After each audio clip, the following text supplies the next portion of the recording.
Salut, c'est Jonathan. Aujourd'hui, je voudrais te rappeler que un témoignage peut sauver une vie. Et le sujet dont je vais te parler ne concernera pas tout le monde, évidemment, mais sur l'ensemble de ceux qui m'écoutent.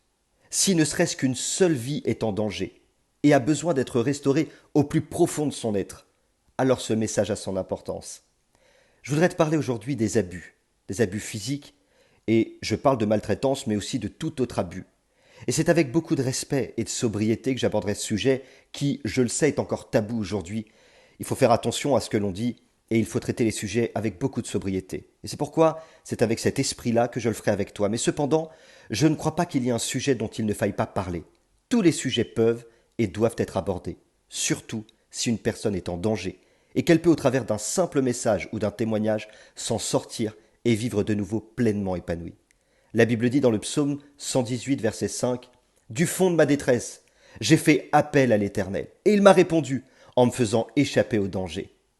Je voulais aujourd'hui te partager le témoignage d'une femme qui est aussi une mère et une femme de Dieu extraordinaire, une amie qui, à elle seule, a aidé des centaines de femmes par son écoute, par sa bienveillance et par son expérience. Elle s'appelle Delphine, et je te propose donc d'écouter son témoignage attentivement. Il va venir juste après ce message.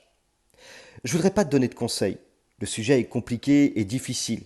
Mais simplement te dire que si tu as été abusé, meurtri, détruit dès ton plus jeune âge, et peu importe à quelle culture tu appartiens ou quelle est ton identité, tu peux t'en sortir. Il y a une solution. Si tu as besoin, après avoir entendu ce témoignage, de te confier, de parler, si tu sens qu'aujourd'hui tu es en danger ou ton couple est en danger à cause de ces souffrances dont tu ne peux pas parler, avec Nadia, ma femme, nous te donnons l'opportunité aujourd'hui de parler en toute discrétion et en toute confidentialité. Je voudrais terminer en te disant que si tu n'es pas concerné par ce message et si tu as du mal à comprendre que j'aborde ce type de sujet, ne m'en veux pas. Dieu m'a mis à cœur de parler. Je sais une chose. Si aborder un sujet qui dérange peut changer la vie de quelqu'un, alors je suis prêt à assumer. Mon but n'est rien d'autre que bénir et d'encourager. Et si encore tu n'es pas concerné par ce message, je t'encourage aussi à prier pour quelqu'un qui peut-être ce matin souffre encore de l'abus subi dans son enfance. Ces pensées qu'il a suivies encore dans son présent et qui détruit ses pensées quotidiennes, qui bloque peut-être sa relation avec Dieu ou qui peut-être même est en train de ronger son couple, porte ce message en priant, car nous sommes appelés à nous bénir les uns les autres. Et n'oublie pas, Dieu a mis son potentiel en toi.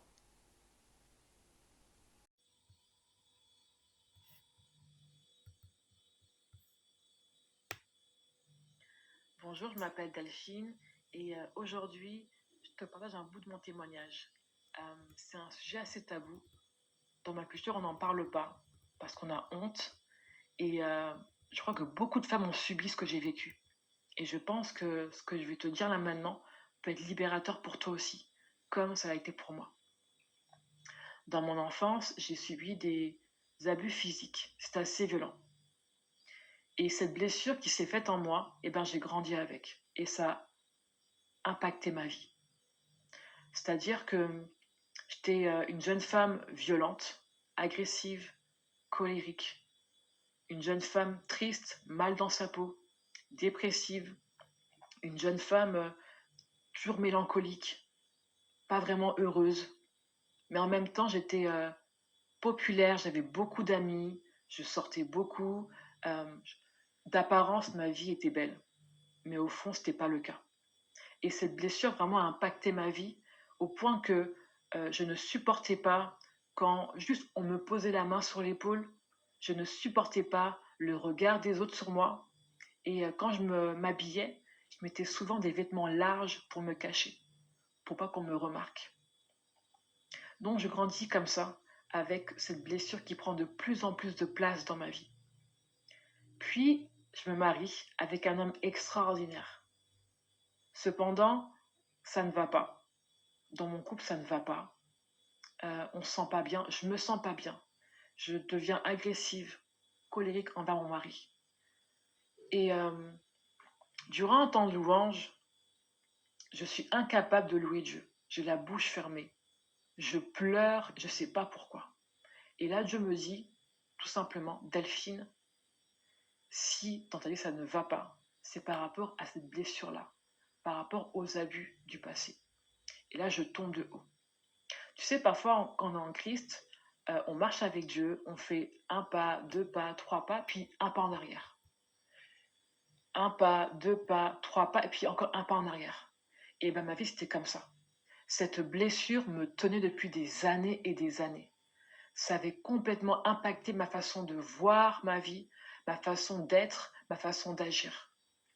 Et ce jour-là, j'ai pris la décision de ne plus être cette femme que j'étais. Cette femme qui était constamment colérique, constamment malheureuse, constamment triste. J'ai pris position et j'ai demandé à Dieu la liberté. Que Dieu me guérisse de cette blessure, que son baume passe sur mon cœur.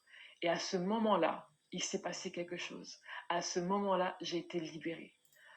Je crois vraiment que la parole est libératrice.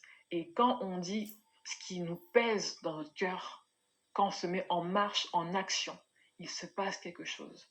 Et Dieu m'a tellement fait du bien, il m'a tellement accompagné pendant ce temps de processus de guérison, qu'aujourd'hui, je peux te dire vraiment que je suis guérie. Je suis une nouvelle femme. Aujourd'hui, je me sens bien dans ma peau, je me sens bien dans mon couple, dans ma famille. Aujourd'hui, je peux dire que oui, Dieu a fait de grandes choses dans ma vie, de grandes choses dans mon cœur. Sois béni.